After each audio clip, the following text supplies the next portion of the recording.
Oh, sorry, do you want to record, John? Sorry. Yeah. Okay. No, I've done. Okay, all right, great, thank you. So, yeah, smooth as silk, this, isn't it? Okay. So we're going to focus the next sort of, well, we've got to about 55 minutes thinking about the development of our schools or schools' pupil premium strategies and how those are enacted. Lots of us, whether we're in school leadership or system leadership, will be thinking about our own school strategies, or indeed the schools that we're working with. Lots of schools going through a process of refinement and improvement around those. We'll definitely take questions, but if you can just pop those into the chat. And then John can pick those up, and we'll make sure that we address those at the end, not least because those of you who will know me know that I've got the attention span of a gnat, and we'll go off on lots of different directions and everything. And so just to keep, so we'll make sure that we allow time at the end. So this model here, I think I'll have shared it at our session in St Austell a little bit earlier in the calendar year, and it's one that I've shared with colleagues, some of the colleagues on the call before. And what we're trying to do here, again, is codify how best we approach this really, really knotty and difficult issue around raising the attainment of our disadvantaged pupils, but also improving sort of more social sort of outcomes around attendance, well-being, and more. Our aim for me has to be social and academic inclusion. And I'll talk about how we achieve that through this talk. Now, of course, one of the risks with models like this is that we produce something that nobody would disagree with. And so it's really important that we have, and John's an expert on this, around effective implementation, that we have robust discussions, shared conversations around what do these things actually mean. And Zoe's with us, I know, really, really strong on this, and working with the schools to not just have throwaway statements such as inclusive culture and high expectations, but actually let's actually define what these things mean in practice, because couldn't we misinterpret what we mean by high expectations and actually socially isolate some pupils. So, for example, I was in a primary school yesterday, real expert year 6 teacher, wanting pupils to have some paired discussions around the lesson, but also recognizing that a couple of pupils found that really, really difficult, that conversation. So ask those children to just spend that time thinking. It's okay if you just needed to think alone rather than have that paired discussion. So actually, high expectations needs flexing a little bit, doesn't it, for sort of individual students? Anyway, so we need a shared language around an inclusive culture, high expectations for all, most critically, a strength-based discourse around our children from low-income households. Our disadvantaged pupils are not a problem to be solved. They're our children. This is about us getting better at what we do. Key to addressing disadvantage, absolutely key, is genuinely understanding low family income and how it impacts on young people, not just in the inability to pay for stuff, but how it impacts on my perception of myself, self-esteem, sense of belonging, and more. So the impact, how it impacts on my family's decision-making, etc. The impact of low family income is far more than just the inability to pay for stuff. So when we think about poverty-proofing our schools, it's got to be more than just cost of trips and equipment and things like that, but also around understanding how a lack of opportunity that might come from a lack of family income can impact my ability to access the curriculum and assessment, not assumption. I know some of you will have heard about me bang on about this so much, but I think it's fundamental to an effective disadvantage strategy. If we don't properly understand the individual needs of our pupils and our families, then actually we're going to find it really difficult to get to grips with this issue. So assessment, not assumption, and remembering that the impact of low family income on young people's lives, learning, it's not static. The impact of low family income on children's lives is a process, not an event, and in many cases it starts prenatal. It's not static, and you're much more vulnerable to societal challenges and changes when you're poor.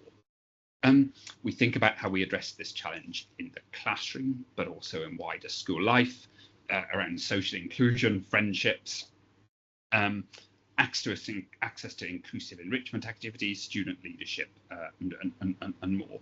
But also around consistency of routines and expectations too. Children, and forgive my generalizations here, children that lack consistency in their lives outside of school need to feel safe and secure, in school, and that isn't about everybody doing the same thing all the time, but it's that I know what to expect. I know how adults are going to interact with me. I know what expectations will be. That enables relationships to thrive. Ultimately, we want young people, our families, to experience meaningful success, and we do that by empowering our staff. Empowered staff equals empowered pupils equals empowered families. Families get involved in school life when their child is doing well at school. So we're aiming for social and academic inclusion. Now, sitting underneath this, of course, is implementation. The most consistent feature that we see in schools that struggle around their disadvantaged pupils is A, responsibility for addressing disadvantage sitting with one person or two people rather than leadership at all levels, and secondly, trying to do too many things at once. The other challenge that we often see is that needs to be addressed is around impact evaluation. We need to think about impact evaluation being impact on children as learners, academic and social outcomes, and research evidence can help us to do that. But as John and other colleagues will tell you, children, pupils, classrooms are far too complex for research to tell us what we should or shouldn't do, but it can point us in the right direction around the choices that we make. And it can also help us around choices that we don't make as well. These 3 Ps at the top are really important to this work. Systems and structures are critical to disadvantaged pupils thriving. Indeed, I'd argue that for disadvantaged pupils to do well in our education system, we need to be system-heavy schools. But ultimately, the practitioner is the intervention. And actually, our schools will only be as effective as the people that work in them. And that is not just about my pedagogy, it's not just about my subject knowledge, but also about my understanding of how low family income limits opportunity, how it impacts on young people's lives. Our disadvantaged pupils don't lack talent or ability, but all too often they can lack opportunity. So how we enact the provision matters, but place plays a really important role in all of this too. Categorically addressing, so let's use Penzance as an example, John, addressing educational disadvantage is not about kids escaping Penzance. It's about kids, why would you want to, first of all, but it's not about, it's not about kids escaping their lives. It's about them feeling like they have agency and choice and that they can make a contribution to their communities. A great education gives us choice. We're going to be really wary of, if only that we want to help kids escape where they're from. This is about them making a positive contribution to their community. The game changer in all of this work is as a student when I feel like I'm a positive contributor to my community. Thank you, John. So just click through these, John, and I'll talk through each of them. Forgive me for not properly managing your cognitive load, colleagues. One of the problems with I think the pupil premium has almost become pupil premium fatigue, that it feels like something quite old. Yeah, and actually it's still actually a really radical policy, and it's really important to this work. But actually, what happens when we focus too much on labels like pupil premium is that they anonymize children, when actually what we need is expertise in these young people as individuals. What we're talking about here in terms of pupil premium eligibility is low income, low family income. And of course, what the work of Professor Stephen Gorard tells us is that the lower the family income and the longer children experience that poverty, the greater the impact on young people academically and socially. That might be about developmental opportunities, but also about social interactions. We know that you're more likely to be socially isolated if you're poor. How do we help pupils to thrive through academic and social inclusion? Well, of course, excellent teaching is the thing that matters most, within a high quality, well sequenced curriculum. Aren't you glad you gave up your evenings for searing insights like that? I'll be telling you reading is important next. But these things are really easy to say. They're really easy to say, aren't they?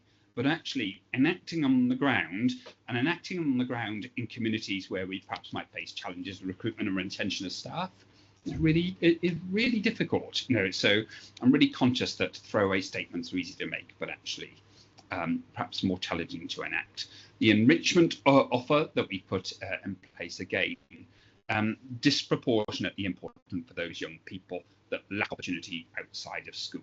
We think about the enrichment experience through the summer holidays of some of our young people from the highest income households, middle income households, and what that might compare to those from lower income groups. Now, I'm not saying, of course, that those from higher income households all have great opportunities. Of course, you can't. You can be isolated there too. But I'm talking typicality here. So making sure that the enrichment activities that we put in place in school are accessible to all becomes really important. The personal development offer, similarly, that builds self-confidence, self-esteem, and none of you will need to mansplain to you about the importance of well-being and how critical that's been through cost of living challenges, COVID, and more. And of course, real clear links between low family income and issues around health outcomes, which influence attendance. Thank you. So again, colleagues, please do ask questions in the chat if anything's coming up. I would hate you to be thinking, he really didn't explain that very well. I don't know what he's talking about. So please ask, and we can unpick it. So, and at a strategic level, when we're thinking about refining and improving our pupil premium strategies and how they're enacting, these three key principles are vital, because what it's absolutely possible to do is have a really nicely written, published pupil premium strategy that doesn't have an impact on pupils. So it's about how we enact them that matters. And this is what we've learned about schools where disadvantaged pupils thrive. Again, I'm not going to read all of this to you, but this open and enthusiastic culture and positive relationships. Again, that sounds easy, but it's actually a lot more complex, isn't it? This is about, where my classroom practice is a bit wobbly. That means that I accept that, say, John is going to come alongside me and team teach with me and support me to be more empowered. Being open and enthusiastic is about when we're finding things difficult, as well as when things are going well at the start of term, about how we welcome in challenge and more. How we build relationships with our communities. One of the most consistent issues that we see in schools that struggle around their disadvantaged pupils is when leaders talk perhaps negatively about their community, and so that positivity around the communities that we're serving is really important. Highest of expectations for all, again, easy to say, but what's critical here is to enacting those high expectations is that we all have a shared language around perhaps just things from like how we welcome children as they come into class, but our expectations around listening to peers, those types of things. Having really clear understanding around this is fundamentally important. And I'd argue really strongly that that's not about robotic classrooms. Indeed, it helps those pupils that find school life the most difficult. It enables the relationships to thrive because actually people feel safe and that they feel like they belong. Probably of the triumvirate here in this list of three, I'd say the final one is most important, that we all take a collective responsibility for both the learning and social needs of our disadvantaged pupils. Leadership at all levels, the midday supervisor noticing that John sat on his own for 3 lunchtimes in a row, the subject leader that's noticing, that through data analysis about pupils, not making the progress that we would like, that everybody takes a collective responsibility for academic and social inclusion. Thank you, John. What I've learned, actually, sorry, could you go back one, John? And is it okay? What I've learned really here is that collective responsibility is absolutely about genuinely understanding low family income again, and recognizing that how we present things to young people really matters. We were talking to some pupils last year up here in Cumbria about enrichment activities, and they said to us, we understand that there's a school ski trip and not everybody can go on it. We understand that, but don't ram it down our throats in every assembly. And I thought it was a really mature, interesting way for kids to respond, that they got that not everybody could have everything, but actually how we talk about these things really matters. So about everybody recognizing, and that if I offer, say, a curriculum trip related to humanities, it's not just enough to say kids who are PP are free. What we have to do is ensure that pupils feel, that they'll be included socially, and that they're really valued when they're there. Okay, thank you, John. Sorry. So I just want to give you a couple, just a hypothetical scenario that might help, with our reflections back at school or working with the schools that we were working with as system leaders. So we've got a hypothetical issue here around the underachievement of pupils in reading, and a particular issue with those from low-income households. And so this is I guess it's a non-example, isn't it, John? And what we'll often see, particularly in primary, but also in the secondary phase, that we think, right, well, if kids read more at home, they'd be doing better academically. They'd also be doing better socially. And that's a sound hypothesis. We know that kids that read more outside of school do better academically, they do better socially, they do better in terms of their well-being. But I'm only likely to read with breadth, depth, and frequency outside of school. Firstly, if it's valued within school, particularly for secondary colleagues, I'm only likely to do it if it's valued by my peers. And perhaps most importantly of all, I'm only likely to do it if I'm a proficient reader in the first place. And I'd really commend to you, particularly for secondary colleagues on the call, the work of Professor Jessie Ricketts under Secondary Reading Guidance, the online course there. Perhaps you can put that in the chat, John. It's really super. Anyway, sorry, to get back to the scenario. You can see how I go off on a tangent and don't quite. Anyway, a terrible teacher. Anyway, okay. So we think we've got this issue, particularly for kids from disadvantaged backgrounds.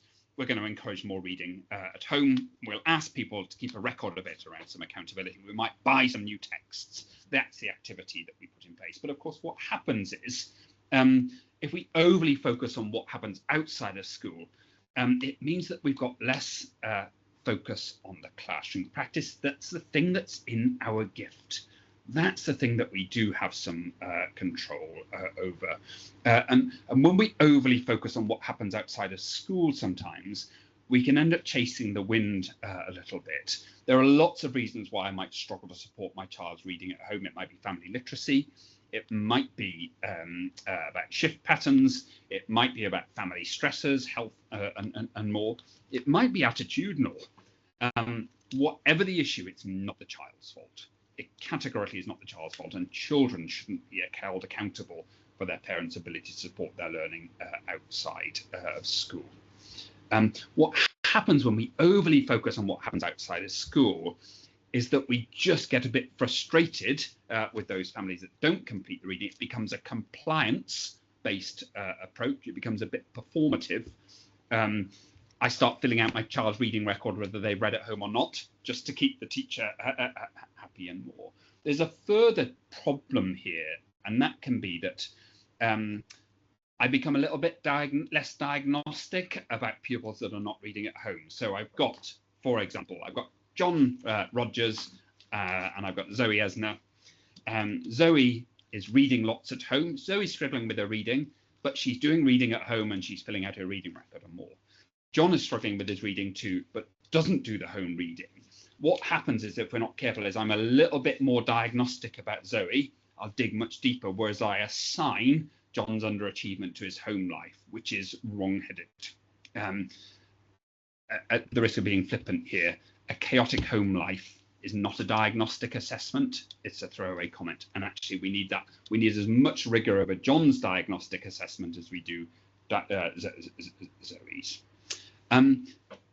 A better response, I'd argue, is on the next slide. Thank you, John. Thank you. So we've got the same issue.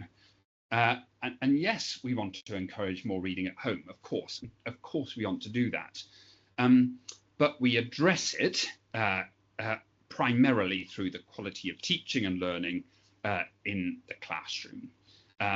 Our efforts to address disadvantage pretty much stand or fall on how well children learn to read and make that transition into reading to learn. We empower staff through better professional development, through coaching, through modelling, through team teaching and support. We supplement that through high quality reading interventions, things like thinking reading and more at the secondary phase that, that have a proven track record. We provide young people with high quality texts and high quality learning environments. And it might feel like a small superficial thing, but the quality of the reading environments in primary and secondary school are fundamentally important. They're fundamentally important for all children, but they're most important for children that don't get taken to libraries and Waterstones and more. So if our reading area looks like a skip outside a charity shop, we're not promoting a love of reading. And so a consistency there matters too. That empowerment on practitioners means there's less variability for young people in their classrooms and more. Thank you, John. Thank you. I just want to say a little bit more on parents here. And so this is research evidence drawn from our Cornwall work around attendance that John supported, but also drawn around into the EEF's guidance on working with families. So we know, don't we, that where parents are heavily involved in a child's education, those children will tend to do well at school. So we know that it's important, but that we know less about how to influence it. I know colleagues at various levels of Department of Education interested in this issue around parental involvement, parental engagement too. This isn't just about better academic outcomes, but also about social inclusion too. But the issue for me is that we can't improve parental involvement, parental engagement, whatever you don't call it, unless we actually define what it is. And all too often, I think it's this vague notion that people have, but actually we don't properly communicate to our families what we mean by it. And when we leave that vague, that causes the biggest problems for perhaps our most disadvantaged families. You can't improve something unless you properly define what it actually is, and over communicate that with all families, not just at those that turn up for the parents' evenings, the parents' meetings, but all families. At a really simple level, I think parental involvement can be defined as ensure your child is in school on time, show an interest in the child's work, and speak positively about school and learning. That's it. And if we just focus on those three things, I think that would create more cohesiveness in the system. A head teacher I used to work with in Kent used to say, my 2 priorities for parental engagement are bring your child to school on time and don't slag us off on Facebook. And there's it's a bit glib, but there's a simplicity around that. The speaking positively about school and about learning is not saying that we shouldn't raise concerns or questions and things like that, but we do them in person with others, not taken to social media and more. But I think over communicating that and empowering families to feel that they have a voice around their child's learning, I think in many ways, some of our most disadvantaged families don't realize how important they are in terms of their child's attitudes and beliefs and assumptions about school, particularly if I found the secondary experience quite difficult. So just showing I might struggle to support my child's physics homework. That's true, but I can still show an interest in it, can't I? And show encouragement. Anyway, to get back to this model, the evidence around effective parental involvement shifts depending on the age of the children. So there's a really important child development theme in all of this. So in the early years, birth to year R, effective parental involvement is about direct involvement in learning, modeling language development, modeling talk, turn taking, table tennis discussions, modeling reading. Modeling of reading, really, really powerful for children at all levels. And it doesn't matter, if it's, I don't know, a footballer's autobiography, it's Room on the Broom, or it's, I don't know, The White Tiger, whatever it is, the modeling is really, really powerful. There's a reason why young people want to pick up mobile phones all the time. It's because adults are modeling it to them, that's what we do.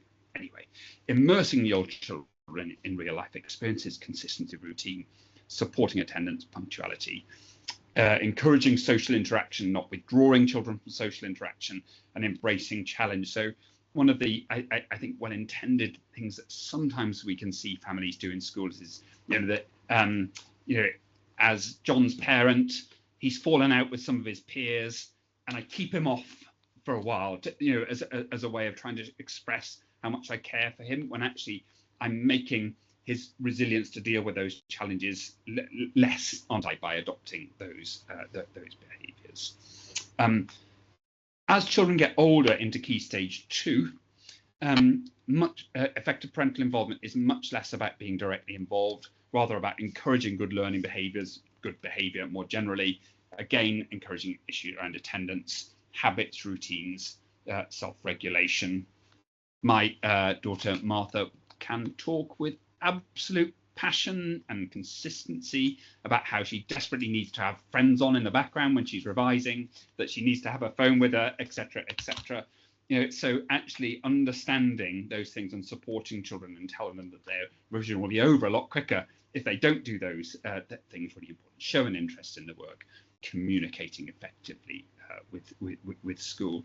But I think what's key is that we're really explicit with both our staff and indeed our families around what effective parental involvement includes. What I would say, and just as a sort of bit of a warning here, John and other colleagues that have looked at this, that sometimes we see really, really problematic language in schools' pupil premium strategies around disadvantaged families. Remembering that these things are being written in the public domain, we've got plenty of examples that are creating a really negative discourse around a family. So neutral, non-judgmental language fundamentally important here. Thank you, John. Okay, so forgive me again about issues around sort of cognitive load here. I hope this resource is really helpful to you, and again, John will send it off to you, but to facilitate discussions, at back at school or at system leadership level. Now, these lists, of course, are not exhaustive either, but the key message is that we focus on the things that we can control. Schools, even though the issues are laid at our doors, sometimes we can't solve all of society's problems. We can't, and when we try to, we become butter spread too thinly over toast. And what you can see, I think, here, when we look at the things that we can influence both in the classroom and wider school life, it really reinforces the message around the importance of a collective responsibility. We all need to take ownership of this, whether I'm a curriculum leader, data and assessment, attendance, pastoral, and more. Everybody needs to take responsibility. We might be leading on sort of literacy interventions, we might be a curriculum leader, and more. Now, of course, depending on the needs of the pupil, some of these will be sort of priorities for us, depending on where we are in the school improvement cycle. Some of these will be a greater priority for us than others. But these lists here are what have come out of, I guess, nearly 1,100 school visits across the country, over the last 15 years, looking at what is happening in schools and classrooms where kids from disadvantaged backgrounds are thriving, what is happening in schools and classrooms where we're struggling to crack this nut. And again, at the risk of doing this with trepidation on an EF research school presentation, but and I'm generalizing, oversimplifying, but when we see schools struggling around this issue, I'd say we see more focus on wider school life and things that we can't influence, and not enough focus on the academic learning of students. So it's focusing on the things that that are in our gift. The wider school life stuff is really important to belonging, attendance, and more. But ultimately, we have to crack this in the classroom. So I hope that resource provides some really useful discussion and reflection at school. So at the risk of flippancy here, of course, we can't achieve strong educational academic outcomes without expert pastoral staff. We can't. Breakfast clubs, enrichment, and all are really important. But there's no point in having extra superb careers provision, is there, if we're not building children's oral language in the classroom, if we're not getting strong academic outcomes, if we're not putting in place strong routines and consistency and more. And of course, what runs through all of this is that implementation guidance, again, that John has some really strong expertise on. And the only thing I really want to shout out here is that I think engage, unite, and reflect are really easy to say, but they're much more difficult to do and sustain, which is why the research guidance talks about, research school guidance, the EF guidance talks about, choose a small number of things and focus on them relentlessly. But if you take things like punctuality and routines and consistency, it can be pretty hard to get people to unite around those things. So that process, I think, it can be a challenging one. Thank you, John. So, and taking that forward as we reflect on the effectiveness of our strategies over the last year, or perhaps 3-year periods, depending on how we've approached it. Just wanted to touch briefly on impact evaluation, which is not an optional extra. It's fundamental to better outcomes for pupils. When we evaluate rigorously based on impact on children, that enables us to refine and improve our provision. So when we're thinking about impact evaluation, we're not trying to prove we've been successful. We're trying to understand whether we've been successful and in what circumstances, and make adaptations and changes. Yeah, and things not having the impact that we want them to is really useful information, isn't it? Because we can make refinements. And Professor Jonathan Sharples, if he was here, I'm not going to speak for him, but Jonathan's quite robust in how he speaks about this. He says, well, sometimes colleagues will say, we don't have time to evaluate. And Jonathan would say, well, you don't have time not to evaluate, because if you don't, then you might just keep doing things that that despite your best efforts aren't having the impact on children. Dispassionate impact evaluation is really, really important. Yes, it might involve some difficult messages with colleagues that have been working really, really hard, but continuing, it isn't a good use of staff or pupils' time. And one of the things that I've fallen foul of so many times in my careers is that I think in my career, I haven't only one, is that I think I've explained something and everybody smiled at me and nodded, and then I presume that it's happening, and it isn't. It's about that classroom practice when we say to kids, everybody got it? Yeah. And that we assume that they can work independently. So not assuming is really important. And when we refine and improve our pupil premium strategies for the coming academic years, that we put a really robust evaluation framework in place at the start of the process, because what that does is it enables those that are responsible for enacting the plan to feel really, really clear about what the aims and objectives are, using qualitative and quantitative measures. The last thing I'd say is that case studies can be really, really helpful, to understand the lived experience of pupils, but it's really important that we choose the pupils that are going to be involved in the case studies at the start of the process rather than retrospectively, because otherwise we just choose the kids that really work well with, and then we don't get that learning there. Most critically, when we're evaluating activity, for example, training taking place is not impact. It's useful implementation activity, but it's not impact on students. Thank you, John. There's an example in this. So some of you may have come across the work of Professor Thomas Guskey, really useful work around this, and particularly helpful.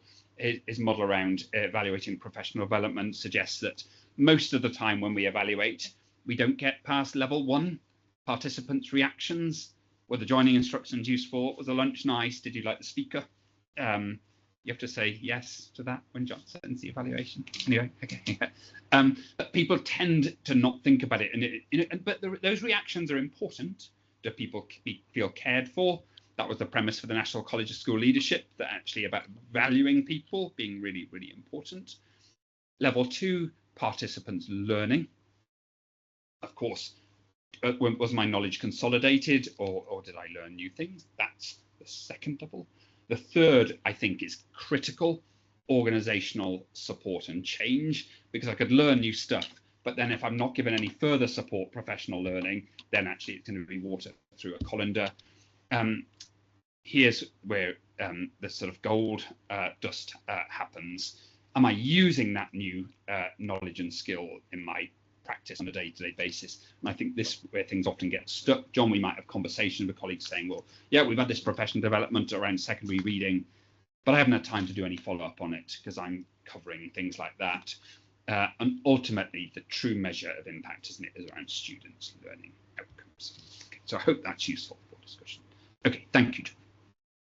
Okay, so just to wrap up then, to think about your school or schools' pupil premium strategy statements. Some principles that I hope can inform discussion as you refine this in your school or with your schools.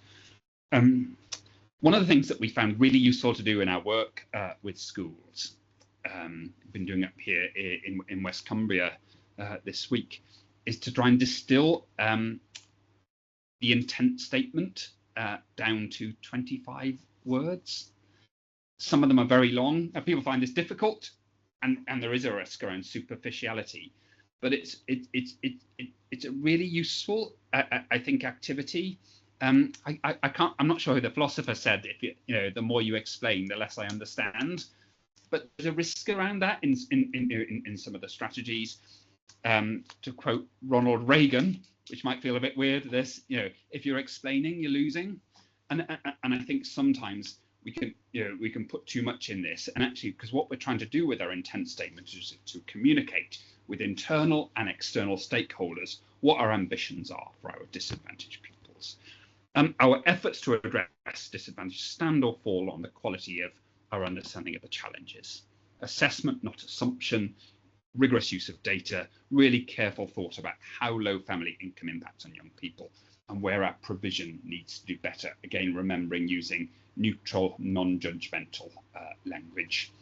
Intended outcomes and success criteria should link directly to the challenge, the challenges, ideally using some short-term and medium-term indicators of success, and then some long-term goals. But again, using a really healthy mix of qualitative and quantitative measures. So things like pupil voice can be really, really powerful in understanding how well our strategies are enacted. The activity in our plan should be supported by research evidence, and again, be provision that's going to support pupils to thrive academically and socially. So I hope these statements act as a useful, I guess, benchmarking tool when developing your plans. But one of the things, again, that we think is, and I'm really emphasizing the word think here rather than know, that we think is key to success in how these plans are enacted, is involving a range of stakeholders in the process at the point of design. So not just sharing the plan when it's written with staff, but actually involving some teachers, pastoral staff, support staff in the strategy at the point of design, but about colleagues who are confident in saying, actually, that's going to be really difficult to enact with all that we have to do, or it doesn't align with our wider school development priorities. That does two things. It keeps the plan manageable, but it also gives it credibility with the staff body too. Thank you, John. Okay, so what we're going to do, if it's okay, is just do a bit of discussion. Are we okay to do this, John? Okay, thank you. Yeah. So, thank you. We just want you to have a brief informal discussion. We're not going to make you come back and discuss it or anything like that, but it's just about doing an input-heavy session. I want you just to go into the groups and have a reflection around the activity in your plan, something, and it can be from teaching and learning, target academics, or wider approaches. What's had an impact on pupils, and what didn't work as well. No problem, Vicky. Totally get it. No problem at all. We'll just, so these are brief discussions. We'll just have 3 minutes, John. Is that all right?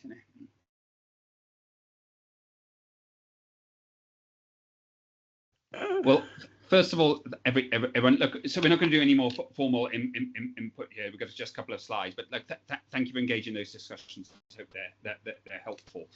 John told me while you're away that we actually said this would finish at 4:30, so forgive me for that. I think some of you know I was late for my own wedding, which so the track record has not improved here in terms of time management. Just got a couple of, just one quote here. A question for you, really, that I hope. Sorry, yeah, just go to the question. Thank you, John.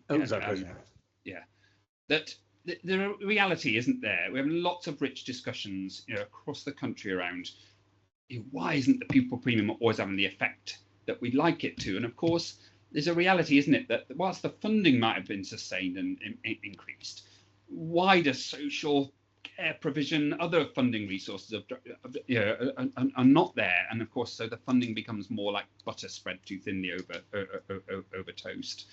And the reality is that in many schools that the funding is tied up in staffing. So that question really is around how are we empowering staff, how are we developing staff to be really effective in supporting the learning and the wider needs of our pupils. And I think that makes for a really rich discussion as we're sort of building our plans. And of course, Jamie Whiteside, who's a wonderful primary head in Clacton in Jaywick in Essex, in one of the most deprived parts of the country, getting stunning outcomes every year, talks about his mantra is, this is about staff, not stuff.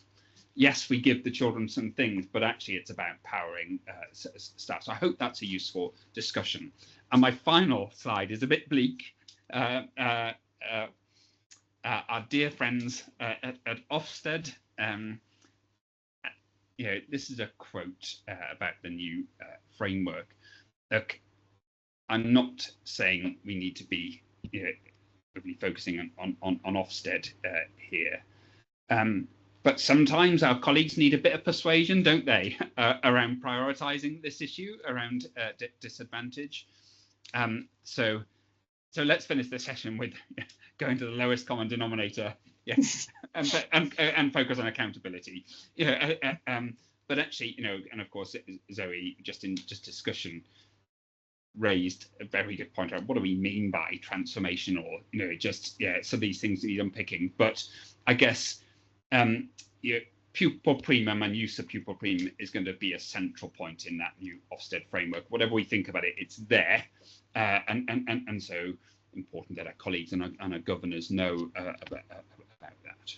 Look, thank you so much for joining. Do you want to take the slides down? John will send those out.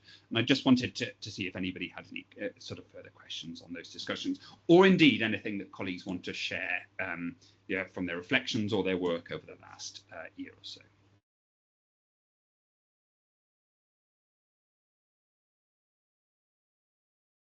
We won't do any cold calling.